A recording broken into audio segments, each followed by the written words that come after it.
ವಿಷಯದ ಬಗ್ಗೆ ಇವತ್ತು ಚರ್ಚೆ ಮಾಡ್ತೀವಿ. ಹಲವು ಜನ ಗಣ್ಯರು ನಮ್ಮ ಜೊತೆಗಿರ್ತಾರೆ. ನನ್ನ ಕೊಲೀಗ್ ಪ್ರಶಾಂತ್ ನಾಥು ಇದ್ದಾರೆ. ಪ್ರಶಾಂತ್, ಕಾರ್ಯಕ್ರಮಕ್ಕೆ ಸ್ವಾಗತ. ಇವತ್ತು ರಾಜಕೀಯ ಪಕ್ಷಗಳ ಪ್ರತಿನಿಧಿಗಳಾಗಿ ಕಾಂಗ್ರೆಸ್ನಿಂದ ನಟರಾಜ್ ಗೌಡ ಅವರಿದ್ದಾರೆ, ಆಮ್ ಆದ್ಮಿ ಪಕ್ಷದಿಂದ ಜಗದೀಶ್ ಸದಮ್ ಇದ್ದಾರೆ, ಎನ್ ಚಂದ್ರಶೇಖರ್ ಬಿಜೆಪಿಯಿಂದ ಇದ್ದಾರೆ. ಮೂರು ಜನರು ಕಾರ್ಯಕ್ರಮಕ್ಕೆ ಸ್ವಾಗತ. ರವಿಕಾಂತ್ ಸಂಶೋಧನಾ ವಿದ್ಯಾರ್ಥಿ ನಮ್ಮ ಜೊತೆಗಿದ್ದಾರೆ, ಕಾರ್ಯಕ್ರಮಕ್ಕೆ ತಮಗೂ ಸ್ವಾಗತ. ಸುಭಾಷ್ AIDSO ವಿದ್ಯಾರ್ಥಿ ಮುಖಂಡರು ನಮ್ಮ ಜೊತೆಗಿದ್ದಾರೆ, ಕಾರ್ಯಕ್ರಮಕ್ಕೆ ತಮಗೂ ಸ್ವಾಗತ. ಚಂದ್ರಶೇಖರ್ ಅವರ ಮೊದಲ ಪ್ರತಿಕ್ರಿಯೆ ತೆಗೆದುಕೊಳ್ತಾ ಇದ್ದೀನಿ.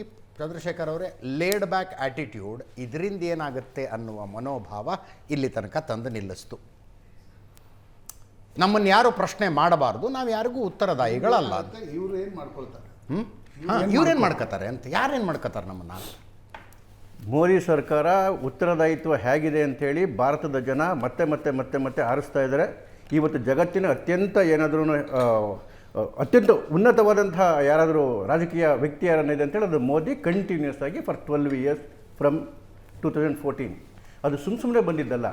ಯಾರೋ 4 ಜನ ಪುಂಡ್ರುಗಳು ಬಂದು ಕಲ್ಲೆಸಿದ್ರೆ ಇದನ್ನು ಎಸಿದ್ರೆ ಅದು ಮೋದಿಯವರ ಹೆಸರಿಗಾಗಲಿ ಅಥವಾ ಸರ್ಕಾರದ ಬಗ್ಗೆ ಆಗಲಿ ಅದು ವಿಶ್ಲೇಷಣೆ ಆಗೋದಿಲ್ಲ. ವಿಶ್ಲೇಷಣೆ ಮಾಡಬೇಕಾಗಿರೋದು 140 ಕೋಟಿ ಜನ. Violence is the last desperate act of A covered ಅಂತ ಹೇಳ್ತಾರೆ. ಹಿಂಸಾಚಾರ ಹೇಡಿಯ ಕಡೆಯ ಹತಾಶ ಕಾರ್ಯ ಅಂತ ಹೇಳಿ. ಇವತ್ತು ನಿನ್ನೆ ಯಾರು ಪ್ರೊಟೆಸ್ಟ್ ಮಾಡೋದಲ್ಲ, ದಯಮಾಡಿ ಸ್ಟೂಡೆಂಟ್ಸ್ ಅಂತ ಹೇಳಿ ಆ ಸ್ಟೂಡೆಂಟ್ಸ್ಗಳಿಗಿರ್ತಕ್ಕಂಥ ಪವಿತ್ರ ಹೆಸರಿಗೆ ಧಕ್ಕೆ ತರಬೇಡಿ. ಅಲ್ಲಿದ್ದುದು ಗೂಂಡಾಗಳು, ರಾಷ್ಟ್ರ ವಿರೋಧಿಗಳು, ರಾಷ್ಟ್ರ ವಿರೋಧಿ ಶಕ್ತಿಗಳು, ಟುಕುಟೆ ಗ್ಯಾಂಗ್ ಇತ್ತಲ್ಲ ಆ ಪಾಪಿಗಳೇನೇ ಅಲ್ಲಿ ತುಂಬಿಕೊಂಡಿದ್ದು. ಯಾಕೆ ಅಂತ ಹೇಳಿದ್ರೆ ನೋಡಿ, ನೀಟ್ ಎಕ್ಸಾಮ್ ವಿಷಯ ತಾನೆ. ನೀಟ್ ಎಕ್ಸಾಮ್ಗೆ ಯಾರು ಅಟೆಂಡ್ ಆಗ್ತಾರೆ ಅಜಿತ್? ಯಾರು ಲಂಚ ತೊಗೊಂಡು ಜೀವನ ಮಾಡಬೇಕು ಅನ್ನೋರು ವೈದ್ಯರಾಗಕ್ಕೆ ಹೋಗೋದಿಲ್ಲ, ಅಥವಾ ಜೀವನ ಆರಾಮಾಗಿ ಕಳಿಬೇಕು ಅನ್ನೋರು ವೈದ್ಯರಾಗಕ್ಕೆ ಹೋಗೋದಿಲ್ಲ. ಅವರಿಗೆ ಚೆನ್ನಾಗಿ ಗೊತ್ತು ವೈದ್ಯರಾಗಬೇಕಾದ್ರೆ ಜೀವನವೂ ಇರೋದಿಲ್ಲ, ಲಂಚನೂ ಇರೋದಿಲ್ಲ, ನನಗೆ ನೆಮ್ಮದಿನೂ ಅನ್ನೋದಿಲ್ಲ, ಟೂರ್ಗೂ ಹೋಗಬೇಕಾಗಿಲ್ಲ, ನಾನು ರಾಷ್ಟ್ರ ಕಾರ್ಯಕ್ಕೋಸ್ಕರ ಅಥವಾ ರೋಗಿಯ ಸೇವೆಗೋಸ್ಕರ ನಾನು ಒಂದು ಕೆಲಸ ಮಾಡ್ತೀನಿ, ಆರೋಗ್ಯವಾದ ಸಮಾಜ ಕಟ್ಟೋದಕ್ಕೋಸ್ಕರ ನಾನು ಡಾಕ್ಟರ್ ಆಗ್ತೀನಿ ಅಂತೇಳಿ ಅಂತಹ ಉನ್ನತ ಆಸೆ ಇಟ್ಕೊಂಡವ್ರೆ ನೀಟ್ ಎಕ್ಸಾಮ್ಗೆ ಅಟೆಂಡ್ ಆಗೋರು. ಅಂತಹ ಉನ್ನತ ಆಸೆ ಇರೋರು ಯಾರು ಪಾರ್ಲಿಮೆಂಟ್ಗೆ ನುಗ್ತೀನಿ ಅಂತ ಹೇಳೋದಿಲ್ಲ, 55 ಜನ ಪೊಲೀಸರಿಗೆ ಬುಡ ಬಿಸ್ತೀನಿ ಅಂತ ಹೇಳೋದಿಲ್ಲ, ಸರ್ಕಾರಿ ಪ್ರಾಪರ್ಟಿಗಳನ್ನ ಲೂಟಿ ಮಾಡ್ತೀನಿ ಅಂತ ಹೇಳಿಲ್ಲ, ಅಥವಾ ಈ ಪ್ರೈವೇಟ್ ಪ್ರಾಪರ್ಟಿಗಳನ್ನ ಲೂಟಿ ಮಾಡ್ತೀವಿ ಅಂತ ಹೇಳಿಲ್ಲ, RAF ಏನು ಸೈನಿಕರಿಗೆ ಬುಡ ಹೊಡಾಕ್ತೀನಿ ಅಂತ ಯಾವ ಒಬ್ಬ ನೀಟ್ನ ವೈದ್ಯಕೀಯ ಕನ್ಸಿರ್ತಕ್ಕಂಥ ವ್ಯಕ್ತಿನೂ ಕೂಡ ಮಾಡಕ್ ಸಾಧ್ಯವೇ ಇಲ್ಲ. ಅಲ್ಲಲ್ಲ, ಮಾಡಿದ್ದಲ್ಲ. ಬರ್ತೀನಿ ಅದೇ ವಿಷಯಕ್ಕೆ. ನೋಡಿ, ಯಾವುದಾದ್ರೂ ಒಬ್ಬ ವೈದ್ಯಕೀಯ ವಿದ್ಯಾರ್ಥಿ ವೈದ್ಯಕೀಯ ಆಸೆ ಇರ್ತಕ್ಕಂಥವನು ಭಾರತದ ಪ್ರಗತಿಯ ಸಂಕೇತವಾದಂತಹ ಹೈಡ್ರೋಜನ್ ಟ್ರೈನ್ಗೆ ಕಲಿಸಿದ್ದಾನ? ನೆನ್ನೆ ಮಾಡಿರ್ತಕ್ಕಂಥ ಅಷ್ಟು ಏನು ವೈಲೆನ್ಸ್ ಏನಿದೆ ಅಷ್ಟು ಮಾಡಿರೋದು ದೇಶ ವಿರೋಧಿ ಗೂಂಡಾಗಳು, ದೇಶ ವಿರೋಧಿ ಗೂಂಡಾಗಳು. ಯಾಕೆ ಅಂತ ಹೇಳಿದ್ರೆ ನೋಡಿ, ಈ ಕಾಂಗ್ರೆಸ್ ಅವ್ರಿಗೆ ಈಗ ಬೆಳಗ್ಗೆ ಜ್ಞಾಪಕ ಬಂದ್ಬಿಟ್ಟಿದೆ. ಇದೇ ರಾಹುಲ್ ಗಾಂಧಿ 2013 ಅನ್ನವರ ಇದು ಸ್ಟ್ರೈಕ್ ಆಗ್ಬೇಕಾದ್ರೆ ಏನು ಹೇಳಿದ್ರು? You hold hunger strike to put elected government to ransom. ಒಂದು ಚುನಾಯಿತ ಸರ್ಕಾರವನ್ನು ನೀವು ರ್ಯಾನ್ಸಮ್ ಮಾಡೋದಕ್ಕೆ, ಬ್ಲ್ಯಾಕ್ ಮೇಲ್ ಮಾಡೋದಕ್ಕೆ ಈ ಉಪಯೋಗ ಏನು ಹಂಗರ್ ಸ್ಟ್ರೈಕ್ನ ಮಾಡ್ತಾ ಇದ್ದೀರಿ ಅಂತೇಳಿ on the floor of the house ಪಾರ್ಲಿಮೆಂಟಲ್ಲಿ ನಿಂತ್ಕೊಂಡು ಅನ್ನ ಸ್ಟ್ರೈಕಿನ ಬಗ್ಗೆ ರಾಹುಲ್ ಗಾಂಧಿ ಮಾತಾಡಿದ್ದು. ಇವತ್ತು ನೀವು ಮಾಡ್ತಿರೋದು ಏನು ಕೆಲಸ ಸ್ವಾಮಿ? ನೋಡಿ, ಸೋನಂ ವಾಂಗ್ಚುಕ್ಗೆ ಅವನದೇನು ಸ್ವೀಡಿಶ್ ಯಾರೋ ದುಡ್ಡು ಹಾಕ್ತಾ ಇದ್ದ, ಅದಕ್ಕೆ FCRF ಕ್ಯಾನ್ಸಲ್ ಆಯಿತು, ಕ್ಯಾನ್ಸಲ್ ಆಗಿದೆ. ವಿರುದ್ಧ ಮಾತನಾಡಿದವರ ಬಗ್ಗೆ ಏನಾರು ಅಂತ ಬಂದ್ಬಿಡ್ತೀರಿ. 10 seconds ಅಲ್ಲಿಗೆ ಬರ್ತೀನಿ. ಸೆಪ್ಟೆಂಬರ್ 10 ಹೇಳಿದ Nepal can happen in India. September 11 ಇದೇ ವಾಂಚು ಕೇಳಿದ್ದು, whatever happens in Nepal can also happen in India. ಅದಾದ್ಮೇಲೆ September 24 Nepal, Bangladesh and Sri Lanka it will happen in India and 1% will die, then the government will learn the lesson. ಕಡೆ 6 ತಿಂಗಳಿಂದ ನೋಡ್ಕೊಂಬನ್ನಿ, ಯಾವ ಈ ವಿರೋಧ ಪಕ್ಷಗಳ ಬಾಯಲ್ಲಿ ಬರ್ತಿರ್ತಕ್ಕಂಥ ಮಾತೆಲ್ಲ ಏನು? ನೇಪಾಳ ಆಗುತ್ತೆ, ಕ್ರಾಂತಿ ಆಗುತ್ತೆ, ಆಂದೋಲನ ಆಗುತ್ತೆ, ಅರಾಜಕತೆ ಆಗುತ್ತೆ.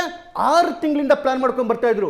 ಯಾವ ಪ್ರಧಾನಮಂತ್ರಿಗಳು ಈ ಚೈನಾ ವಿರುದ್ಧ ಹೋರಾಟ ಮಾಡ್ತಾರೆ? ಅವ್ರು ಇಂಡೋನೇಷ್ಯಾಗೆ ಹೋಗಿ ಬಂದು, ಸೀಶೆಲ್ಗೆ ಹೋಗಿ ಬಂದು, ಆಸ್ಟ್ರೇಲಿಯಾಗೆ ಹೋಗಿ ಬಂದು, ನ್ಯೂಜಿಲೆಂಡ್ಗೆ ಹೋಗಿ ಬಂದು, ಯಾವುದಕ್ಕೋಸ್ಕರ?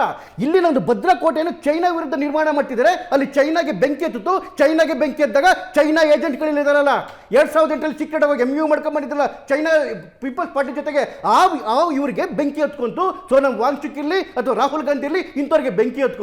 ಈ ಟೂಲ್ ಕಿಟ್ನ ಭಾಗವಾಗಿ ನನ್ನ ಮಾಡಿದಂತಹ ಚಳುವಳಿ ಮಾಡಿದಂತಹ ಅಷ್ಟು ಜನ ರಾಷ್ಟ್ರ ವಿರೋಧಿ ಗೂಂಡಾಗಳು, ಅದರಲ್ಲಿ ಯಾವ ಸ್ಟೂಡೆಂಟು ಇರಲಿಲ್ಲ. ಯಾಕೆ ಅಂತ ಹೇಳಿದ್ರೆ ನೋಡಿ, 12 ಲಕ್ಷ ಜನ ಇದನ್ನ ತಗೊಂಡಿದ್ರು, ಯಾವುದೋ 20 ಲಕ್ಷ ಜನ ಎಕ್ಸಾಮ್ ತಗೊಂಡಿದ್ರು, ನೀಟ್ ಎಕ್ಸಾಮ್ನ, ಎಕ್ಸಾಮ್ನ. 11 ಲಕ್ಷ ಜನ ಪಾಸ್ ಆದರು, 58%. ಅದರಲ್ಲಿ ಹೆಚ್ಚು ಹೆಣ್ಮಕ್ಳು. ಒಬ್ಬ ಸ್ಟೂಡೆಂಟ್ 725ಕ್ಕೆ 715 ತಗೊಂಡ.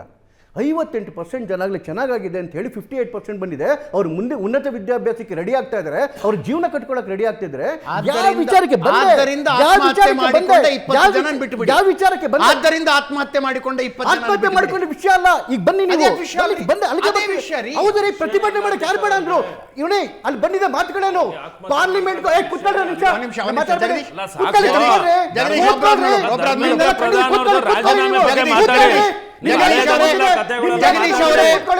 ಜಗದೀಶ್ ಅವರೇ ಎಚ್ಚರಿಕೆ ಕೊಡ್ತಾ ಇದ್ದೀನಿ. ಜಗದೀಶ್ ಎಚ್ಚರಿಕೆ ಕೊಡ್ತಾ ಇದ್ದೀನಿ. ಒಬ್ಬರು ಮಾತಾಡುವಾಗ ಇನ್ನೊಬ್ರು ಮಾತಾಡಬೇಡಿ. ನನಗೆ ಚರ್ಚೆ ಮಾಡೋ ಉದ್ದೇಶ ಇದೆ, ಗಲಾಟೆ ಮಾಡೋ ಉದ್ದೇಶ ಅಲ್ಲ. ಆತ್ಮಹತ್ಯೆ 20 ಮಕ್ಕಳ ಆತ್ಮಹತ್ಯೆ ವಿಷಯ ಅಲ್ವಾ? 20 ಮಕ್ಕಳ ಆತ್ಮಹತ್ಯೆ ವಿಷಯ ಪ್ರತಿಭಟನೆ ಮಾಡ್ತಾರ ಅಥವಾ ಹಮ್ ಸಂಸತ್ಗೂ ಉಡಾದಂಗೆ? ಏನ್ರಿ ಸಂಸತ್ನ ಉಡಾದಂಗೆ?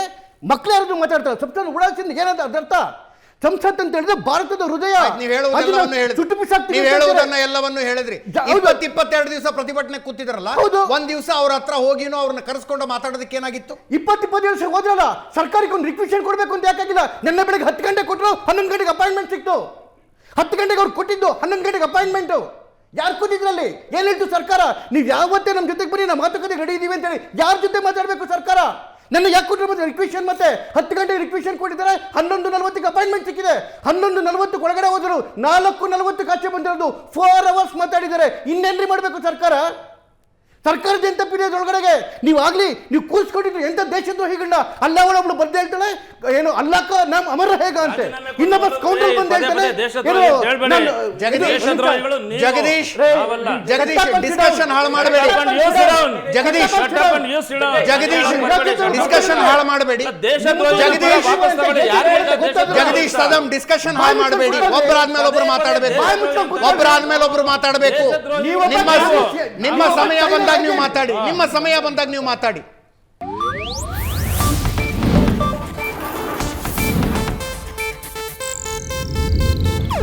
ಇದು ಏಷ್ಯಾನೆಟ್ ನ್ಯೂಸ್ ನೆಟ್ವರ್ಕ್ ಪ್ರಸ್ತುತಿ.